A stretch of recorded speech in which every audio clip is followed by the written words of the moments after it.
Greetings, my friends, and welcome to, Lessons from the Couch? I don't know. It's a working title. Anyhow, I thought I'd get started with lesson number 1.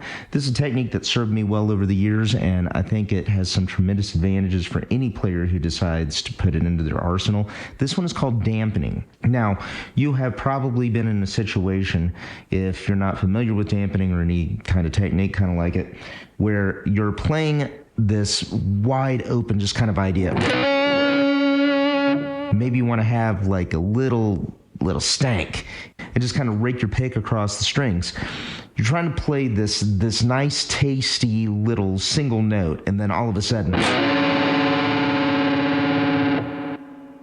that's not good. So what we're going to do here is incorporate dampening.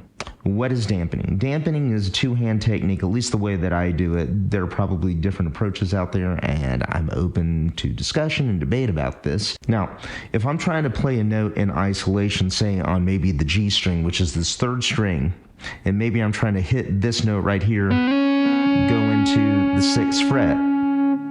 It may seem a little surreal at first if you aren't acquainted with this, that I can hit that note and strum this pattern across all 6 strings. And you can only hear that single note in isolation. How is that possible when you're raking that pick across all 6 strings?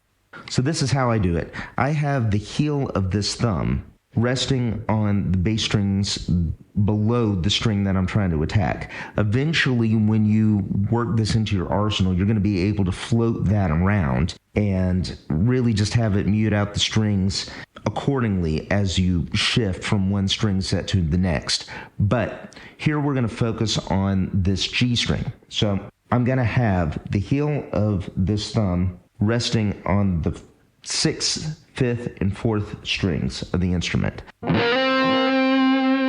should have playing it here, wouldn't I?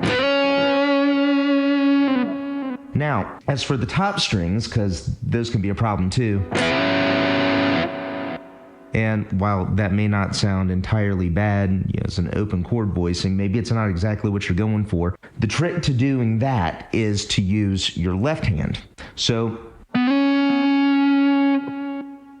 as I'm targeting the string that I'm trying to play, the flesh of this second notch in my index finger is actually muting out the top strings.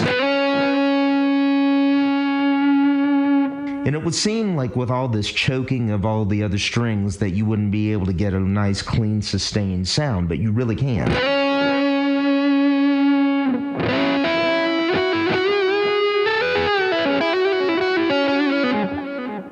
So that's our technique for today, dampening. Check it out. Start incorporating it into your playing. You're going to find when you're first starting out with this that you have to sort of think about it clinically and really focus on it in order to hone it in. But the more you do it, the more that it's going to become second nature to you. You're going to cultivate muscle memory. And these things are just kind of going to be on autopilot for you. So anyway, hope that helped. Y'all have a great day. We'll catch you on the next one.